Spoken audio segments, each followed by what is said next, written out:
Today, we continue our Makes No Sense series, where we examine things in the Star Wars universe and poke a little fun at them. Now, let me repeat something I've said before every video. I have no problem with Star Wars being heavily stylized, and in fact, I'm glad it is. Star Wars designs were also obviously influenced by the era in which they were created. However, all that being said, there's no reason why we can't go in-universe and have some fun with it. With that out of the way, let us look at 4 reasons why Star Wars fighters just make no sense. As always, we'll do this from an in-universe perspective, abiding by Star Wars physics and technology.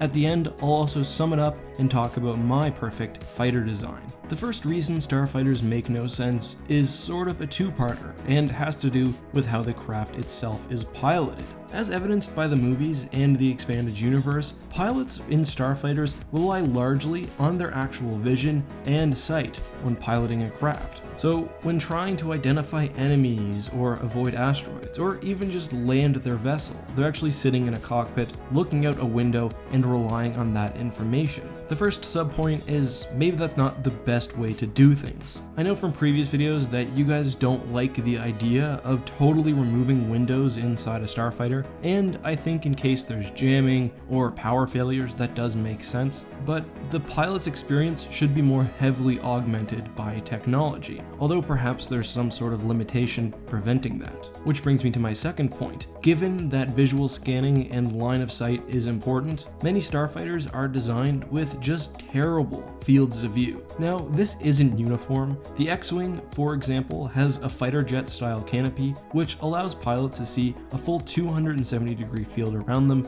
and even depending on the model, behind them. The same is true for other Rebel ships. The Empire, on the other hand, got it totally wrong. First of all, the TIE pilot cockpit only allows the pilot to see directly in front of them. Further limiting their vision are large wings on each side of the craft, which keeps their FOV to the 60 or 90 degrees in front of them. I mean, this has obvious disadvantages. You can't see enemies coming at you from the side, and even if your sensors are working, you have to look down, away from the battlefield, to get a good reading. Some ships, like the TIE Silencer, are a bit better in this regard, but the TIE Defender, perhaps the greatest starfighter in the universe, still suffers from a poor cockpit design. As a note, given that space is 3-dimensional, not an ocean, I think it would be cool to see more starfighters with a transparent floor, not unlike the bridge of the Radis. Sure, it's only a small thing, and the components of the ship might make that difficult, but it would be cool to see, or perhaps some sort of ball-style cockpit. Before I move on though, I would just like to reinforce how difficult it would be just generally to actually eyeball an enemy.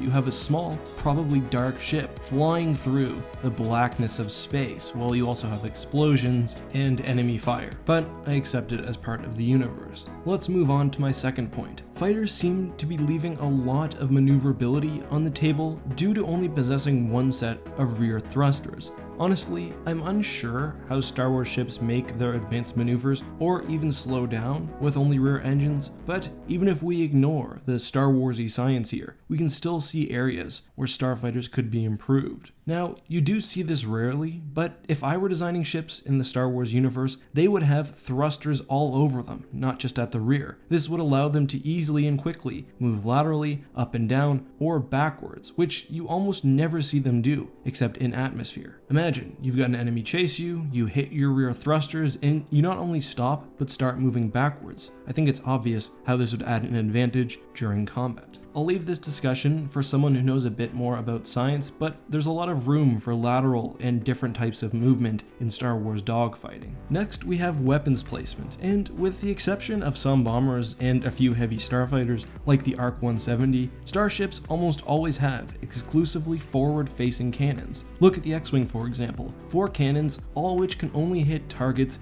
directly in front of it. Rear-facing guns make so much sense in a universe where dogfighting is extremely common, and the ship's kill zone is directly behind it. but why not also have side-facing blasters, or even better, turrets which can be manually controlled and fired in 360 degrees. Now, I'm almost certain that having such sophisticated firing designs would present maintenance issues, but there's no excuse to limit your firing arc to directly ahead of the fighter. Let's just look at the rear-facing guns. You could have a sophisticated system where you've got a gunner or a droid controlling a movable cannon. You could have a very basic system where the cannon doesn't move but can be fired by the pilot, basically hitting enemies just right behind it. Or you could have some sort of trap, whether it's bombs or other hazards, which would drop out of the rear of the craft and help stop pursuers. This point really show the weakness of Star Wars ships. They're based on old World War II fighters, which would obviously need to keep flying forward to maintain lift, couldn't move laterally, and were more suited for doing big, slower maneuvers and shooting at enemies in front of them. However, in an advanced ship, there's no reason why you have to keep yourself limited in this way. There's no reason why you can only shoot enemies in front of you, or why you can't move laterally, or just more flexibly, and that's what I'm trying to get across here. I get the stylistic purpose, but looking at the in-universe technological capabilities, there's no reason why this has to be the way it is. Lastly, I want to talk about target profile. Star Wars ships are generally very large for one-man fighters, with some exceptions. However, making matters worse is the fact that starfighters are often designed with seemingly no effort to minimize their target profile. Going back to the TIE Fighter, not only do the wings block the pilot's vision, but they also present beautiful targets for rebel pilots. The Y-Wing and some of the smaller fighters don't have this issue to the same degree, but look at the B-Wing, or plenty of other ships. On that point, things like wings or struts don't seem necessary. The main advantage, let's say, the X-Wing gets by having its main guns away from the hull does not make up for the new target you've added for your enemies. The main argument on this point is that the wings are needed to generate lift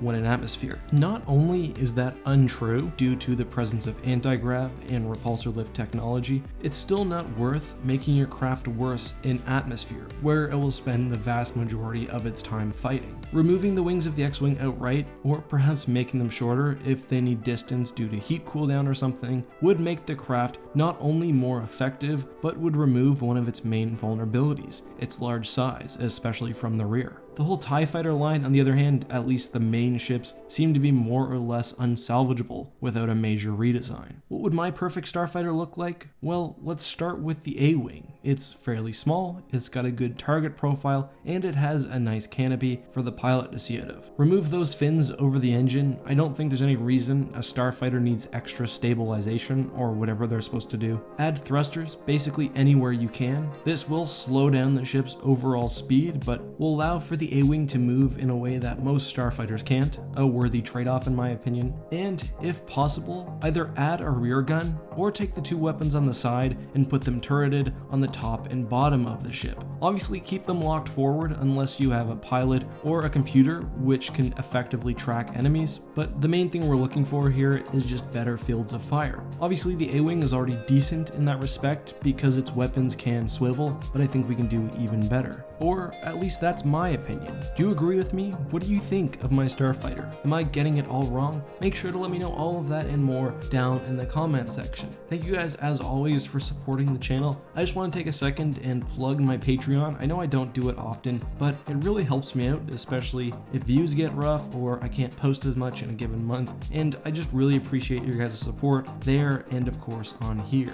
You can also follow me on Twitter for updates about my life, the channel, and everything else. Anyway, thank you so much guys for watching this video. Until next time, this has been EckhartsLadder, and may the Force be with you.